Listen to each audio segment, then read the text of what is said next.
வணக்கம் அன்பு நண்பர்களே. வேதாகம ஆச்சரியங்கள் எனும் இந்த நிகழ்ச்சியை பார்த்து கொண்டிருக்கும் உங்கள் ஒவ்வொருவருக்கும் அருமைநாதர் இயேசு கிறிஸ்துவின் ஈடுநேற்ற நாமத்தினாலே வாழ்த்துக்கள். ஒவ்வொரு நாளும் நம்ம வேதாகமத்தில் உள்ள ஆச்சரியமான அற்புதமான சத்தியத்தை படிச்சுட்டு வந்துட்டு இருக்கிறோம்.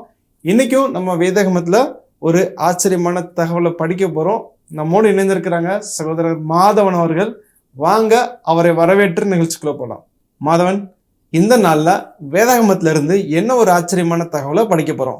இன்றைக்கு நாம வேதாகமத்தை சுவாரஸ்யமாய் தியானிப்பது எப்படி என்ற தொடரில் அழிக்க நினைத்தவர்கள் அழிந்து போனார்கள் என்ற தலைப்பின் கீழாக பார்க்க போறோம். சரி, இன்றைக்கும் வேதாகமத்துல யாரெல்லாம் அழிக்க நினைத்தாங்க, அவங்க அழிந்து போனாங்கிறத கண்டுபிடித்து என்ன எடுக்க போறோம்? ஒரு புகைப்படம் எடுக்க போறோம். ஒரு புகைப்படம் நாம எடுக்க போறோம். அந்த புகைப்படம் நமக்கு கற்றுக் கொடுக்கக்கூடிய பாடங்களை எல்லாத்தையும் சேகரித்து படிக்க போறோம். சரி, ஆண்டவர் நிச்சயமாக நமக்கு உதவி செய்வார் என்று நான் விசுவாசிக்கிறேன். கண்டிப்பா. பாடத்துக்குள்ள போலாமா? கண்டிப்பா. முதலாவது நபர், அழிக்க நினைத்த நபர், அழிந்து போன நபர் யார் என்றால், சரி, எகிப்தின் பார்வோன் ராஜா. சரி, இந்த எகிப்தின் பார்வோன் ராஜா இஸ்ரவேல் மக்களுடைய ஆண் பிள்ளைகளை கொலை செய்ய வேண்டும் என்று, அழிக்க வேண்டும் என்று எண்ணம் கொண்டிருந்தவராக இருந்தாரு. சரி, ஆனா அப்படி அழிக்க நினைத்தவரை ஆண்டவர் எகிப்தில் உள்ள எல்லா தலைப்பிள்ளைகளையும்,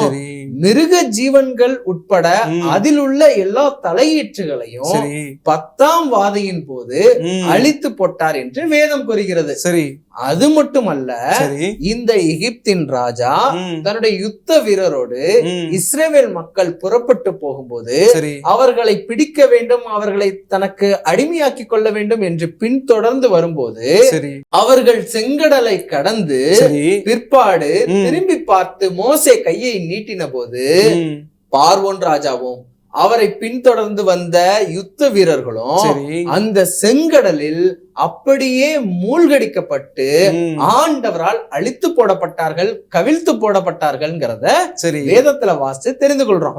இப்படி பார்வோன் ராஜா இஸ்ரவேல் மக்களின் ஆண் பிள்ளைகளை அழிக்க நினைத்தான். ஆனால் எகிப்தில் உள்ள எல்லா ஆண் தலைப்பிள்ளைகளும் மிருகத்தின் தலைப்பிள்ளைகளும் அழிந்து போனதை பார்க்க முடிகிறது. அது மட்டுமல்ல, செங்கடலிலும் அவருடைய யுத்த வீரரும் அவரும் அழிந்து போனதை பார்க்க முடிகிறது. இத வேதத்துல நம்ம வாசிச்சிடலாமா? கண்டிப்பா. நடுராத்திரியிலே சிங்காசனத்தின் மேல் வீற்றிருக்கும் பார்வோனுடைய தலைப்பிள்ளை முதல் காவல் கிடங்கில் இருக்கும் சிறைப்பட்டவனின் தலைப்பிள்ளை வரைக்கும் எகிப்து தேசத்தில் இருந்த முதற் பேர் அனைத்தும் மிருக ஜீவன்களின் தலையீற்று அனைத்தும் கர்த்தர் அளித்தார். யாத்திராகமம் 14ஆம் அதிகாரம் 26ஆம் வாக்கியம். கர்த்தர் மோசேயை நோக்கி, ஜலம் எகிப்தியர் மேலும் அவர்களுடைய ரதங்கள் மேலும் அவர்களுடைய குதிரை வீரர் மேலும் திரும்பும்படிக்கு உன் கையை சமுத்திரத்தின் மேல் நீட்டு என்றார். 27. அப்படியே மோசே தன் கையை சமுத்திரத்தின் மேல் நீட்டினான். விடியற் காலத்தில் சமுத்திரம் பலமாய் திரும்பி வந்தது. எகிப்தியர் அதற்கு எதிராக ஓடும் போது கர்த்தர் அவர்களை கடலின் நடுவே கவிழ்த்து போட்டார். 28. ஜலம் திரும்பி வந்து ரதங்களையும் குதிரை வீரரையும் அவர்கள் பின்னாக சமுத்திரத்தில் பிரவேசித்திருந்த பார்வோனுடைய இராணுவம் அனைத்தையும் மூடிக்கொண்டது. அவர்களில் ஒருவனாகிலும் தப்பவில்லை. இந்த வசனத்திலிருந்து பார்க்கும்போது பார்வோனுடைய தலைப்பிள்ளையிலிருந்து எகிப்தில் உள்ள எல்லா தலைப்பிள்ளையும் மிருக ஜீவன்களுடைய தலையீற்றையும் ஆண்டவர் அளித்தார் என்று ஒரு வசனம் கூறுகிறது. மற்றொரு வசனம், செங்கடலில் எகிப்தின் இராணுவம் அழிந்து போனது, ஆண்டவர் அவர்களை கவிழ்த்து போட்டார் என்பதை பார்க்க முடிகிறது. இப்படி ஆண்டவர் அவர்களை அழித்ததற்கான காரணம், பார்வோன் ராஜா இஸ்ரவேல் மக்களுடைய ஆண் பிள்ளைகளை அழிக்க வேண்டும், அவர்களை அடிமைப்படுத்த வேண்டும் என்று நினைத்தான். அழிக்க நினைத்தவன் அழிந்து போனான், இந்த பார்வோன் மன்னன் என்பதை பார்க்க முடிகிறது. இது ஒரு போட்டோ எடுக்கலாமா? எடுத்துக்கலாம். அடுத்ததா ஒண்ணு பார்க்கலாம். அடுத்த நபர் யாரு அப்படின்னா, தானியேலுடைய நண்பர்கள்.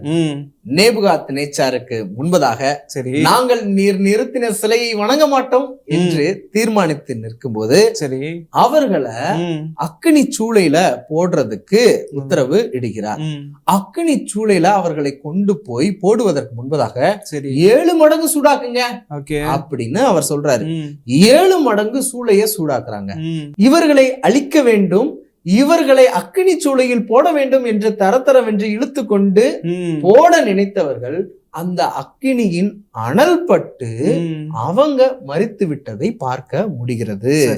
இந்த நிகழ்வை பார்க்கும்போது சாத்ராக், மேஷாக், ஆபேத்நேகோ என்ற தானியேலின் நண்பர்களை தரத்தரவென்று இழுத்து கொண்டு அவர்களை அக்கினி சூளையில் போட்டு அழிக்க வேண்டும் என்று நினைத்தவர்கள் அந்த அனல் பட்டு அழிந்து போனார்கள் என்று வேதம் கூறுகிறது. சரி, எங்கன்னு சொல்லி வாசிச்சிடலாமா? நிச்சயமா.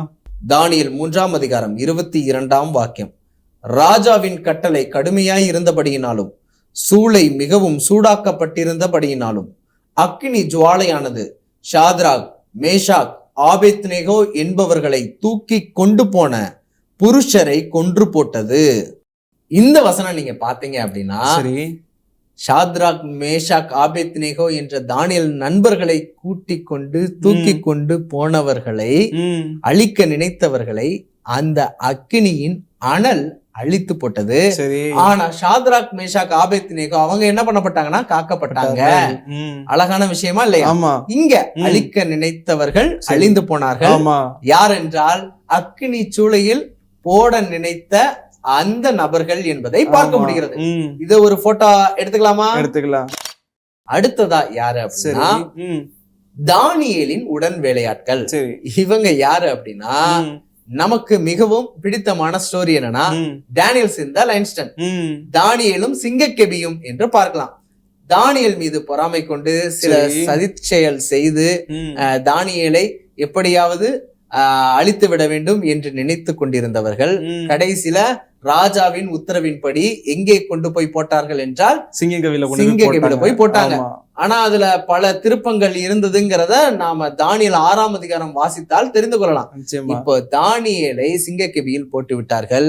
ராத்திரி முழுவதும் தானியேல் அங்கே இருக்கிறார். பிற்பாடு தானியேல் என்ன பண்றாங்க அப்படின்னா உயிரோட அந்த சிங்கக்கெபியிலிருந்து மீட்பதை பார்க்க முடிகிறது. என்னடா இந்த சிங்கக்கெபியில் உள்ள சிங்கங்கள் எல்லாம் ஒரே நாள் ராத்திரியில வெஜிடேரியன் ஆயிடுச்சா, தானியேலை கடிக்காம இருக்குதே அப்படிங்கிற மாதிரி தானியேலை குற்றப்படுத்தினா அந்த உடன் வேலையாட்களை வேணா தூக்கி போட்டு பார்க்கலான்னு ராஜா தூக்கி போடும்போது அவர்கள் தரையில் வந்து கீழே விழுவதற்கு முன்பதாகவே அவர்களை பட்சித்தது, அவர்களை கடித்தது, அவர்களை கொன்று போட்டது என்பதை வேதாகமம் பதிவு செய்வதை பார்க்க முடிகிறது. இப்படி தானியேலின் உடன் வேலையாட்கள் சிங்கத்தினால் கொன்று போடப்பட்டார்கள் என்பதை வேதாகமம் தெளிவாக பதிவு செய்திருக்குது. அந்த வசனத்தை வாசிக்கலாமா? கண்டிப்பா. தானியேல் 6ஆம் அதிகாரம் 24ஆம் வாக்கியம். தானியேலின் மேல் குற்றஞ்சாட்டின மனுஷரையோ வென்றால் ராஜா கொண்டு வர சொன்னான். அவர்களையும் அவர்கள் குமாரரையும் அவர்கள் மனைவிகளையும் சிங்கங்களின் கெபியிலே போட்டார்கள். அவர்கள் கெபியின் அடியிலே சேரும் முன்னே சிங்கங்கள் அவர்கள் மேல் பாய்ந்து அவர்கள் எலும்புகளை எல்லாம் நொறுக்கி போட்டது. இந்த வசனத்தின்படி தானியேலை குற்றப்படுத்தின உடன் வேலையாட்கள் குடும்பத்தோடு அழிந்து போனார்கள் என்று பார்க்கிறோம். சரி, அழிக்க நினைத்தவர்கள் யார அழிக்க நினைச்சாங்க? தானியேலை அழிக்க நினைச்சாங்க. ஆனா அவர்கள் குடும்பத்தோடு அழிந்து போனார்கள் என்பதை பார்க்க முடிகிறது. இந்த தானியேலின் உடன் வேலையாட்களை ஒரு போட்டோ எடுத்துக்கலாமா? இப்ப எத்தனை போட்டோ நம்ம பார்த்திருக்கோம்? 3 பார்த்திருக்கிறோம். அழிக்க நினைத்த பார்வோன் அழிந்து போனான். அதற்கு பிற்பாடு சாத்ராக், மேஷாக், ஆபேத்நேகோவை அழிக்க நினைத்தவர்கள் அழிந்து போனார்கள்.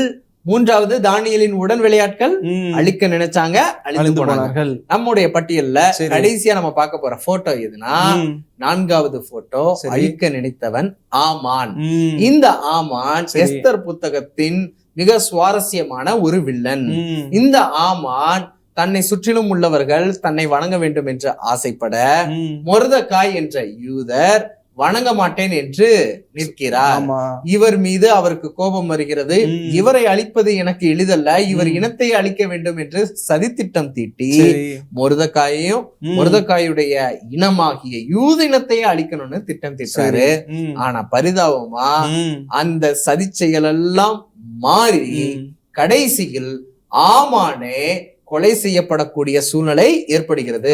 அதுலயும் ஸ்பெஷலா பாத்தீங்கன்னா மொர்தெகாயை கொலை செய்யறதுக்காக அவருக்குன்னு ஒரு உயரமான தூக்கு மேடை ஒன்று செய்து வைத்திருந்தார். சரி, இந்த ஆமான் ராஜாவினால் கையும் களவுமாக பிடிக்கப்பட்டு குற்றம் சுமத்தப்பட்டும் போது இவருக்கு என்ன தண்டனை கொடுக்கலாங்கிறப்போ எந்த தூக்கு மரத்தை முருதகாய்க்கு செஞ்சிருந்தாரோ அதே தூக்கு மரத்துல யார தூக்கி போட்டாங்க அப்படின்னா இந்த ஆமானை தூக்கி போட்டாங்கன்னு வேதம் சொல்லுது. வாசிக்கலாமா? நிச்சயமா. எஸ்தர் 7ஆம் அதிகாரம் 10ஆம் வாக்கியம்.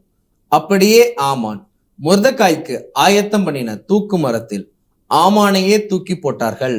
அப்பொழுது ராஜாவின் உக்கிரம் தணிந்தது. இப்போ இந்த வசனத்தின்படி ஆமான் முர்தகாயை அழிக்க வேண்டும் என்று நினைத்தான், ஆனால் அவன் அழிந்து போனான் என்பதை பார்க்க முடிகிறது. இப்படி 4 போட்டோ வச்சிருக்கிறோம். அழிக்க நினைத்த பார்வோன், சாத்ராக் மேஷாக் ஆபேத்நேகோவை அழிக்க நினைத்த அந்த வேலையாட்கள், அடுத்ததாக தானியேலின் உடன் வேலையாட்கள், குற்றப்படுத்தின வேலையாட்கள், அழிக்க நினைத்தவர்கள் அழிந்து போனார்கள் என்று பார்க்கிறோம்.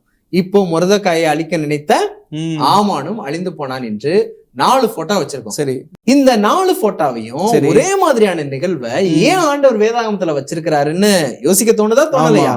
நிச்சயமா. இந்த 4 போட்டோவையும் ஆண்டவர் ஏன் வச்சிருக்கிறாங்க அப்படின்னா, சாத்தானானவனும் ஆண்டவராகிய இயேசு கிறிஸ்துவை அழிக்க நினைத்தான். அதனால்தான் அவன் ஆண்டவராகிய இயேசு கிறிஸ்துவை சிலுவையில் அறைந்தான் என்பதை பார்க்க முடிகிறது. அதுவும் சாதாரணமா அறையல, ஆண்டவராகிய இயேசு கிறிஸ்துவின் தலையில் முட்கிரீடம் வைத்து வாரினால் அடித்து சிலுவையில் அறைந்து அவரை உதாசீனப்படுத்தி ஏளனப்படுத்தி நிந்தித்து பரியாசம் செய்து முகத்திலே உமிழ்ந்து முகத்திலே அறைந்து மிகவும் கொடூரமாகத்தான் ஆண்டவராகிய இயேசு கிறிஸ்து கொலை செய்யப்பட்டார். அவரை அழிக்க வேண்டும் என்று கங்கணம் கட்டி கொண்டு திரிந்தவன் யார் என்றால் சத்துருவாகிய சாத்தான். அழிக்க நினைத்தவன் அழிந்து போனான் என்ற தலைப்பின்படி ஆண்டவராக இயேசு கிறிஸ்துவ அழிக்க நினைத்த அந்த சாத்தான் அவருடைய குதிங்கால தான் கடிச்ச மாதிரி. ஆனா அதே சிலுவையின் மத்தியில், சிலுவையில் அவர் சிந்தின ரத்தத்தினாலே அவன் தலையை அவர் நசுக்கினார். அப்ப அழிக்க நினைத்தவன் சாத்தான் அழிந்து போனான் என்பதை பார்க்க முடிகிறது. இப்படிப்பட்ட ஒரு அழகான சுவிசேஷ காரியத்தை ஆண்டவர் ஒவ்வொருவருடைய வாழ்க்கையிலும் புகைப்படங்களாக அழகாக வைத்திருக்கிறார். இதெல்லாம் நம்ம ஜோடியாக வைத்திருக்கும் போது கர்த்தருடைய ஆவியானவர் அதை ஒன்று சேர்ப்பார் என்ற வசனத்தின்படி இந்த காரியங்கள் எல்லாம் இணைத்து நமக்கு சொல்லிக் கொடுப்பாங்க. இதுதான் நாம் கற்றுக்கொள்ளக்கூடிய ஆவிக்குரிய பாடமாய் இருக்கிறது. ஆமென். ரொம்பவே ஒரு ஆச்சரியமான தகவல் சகோதரரே. இந்த மாதிரி வேதாகமத்தில் அழிக்க நினைத்தவர்கள் அழிந்தார்கள் அப்படின்ற ஒரு காரியத்தை குறித்து ரொம்பவே ஆச்சரியமாக சொல்லிக் கொடுத்தீங்க. நிச்சயமா பார்வையாளர்களுக்கு இது அவர்களுடைய வாழ்க்கையில் வேதாகமத்தை படிப்பதற்கு ஒரு பிரயோஜனமாக இருக்கும், ஒரு ஆர்வம் ஏற்படும் என்று நான் விசுவாசிக்கிறேன். மீண்டும் ஒரு வேதாகம ஆச்சரியங்கள் அப்படின்ற நிகழ்ச்சியில நான் உங்களை சந்திக்கிறேன். அதுவரைக்கும் தேவன் உங்களோடு கூட இருந்து உங்களை ஆசீர்வதிப்பாராக. ஆமென் நண்பரே. என்ன நேயர்களே, இந்த வேதாகம ஆச்சரியம் உங்களுக்கு ரொம்பவே பிரயோஜனமா இருக்கும்ட்டு நான் நம்புறேன். மீண்டும் ஒரு வேதாகம ஆச்சரியங்கள் நிகழ்ச்சியில நான் உங்களை சந்திக்கிறேன். அதுவரைக்கும் தேவன் உங்களோடும் உங்கள் குடும்பத்தோடும் இருப்பாராக. ஆமென்.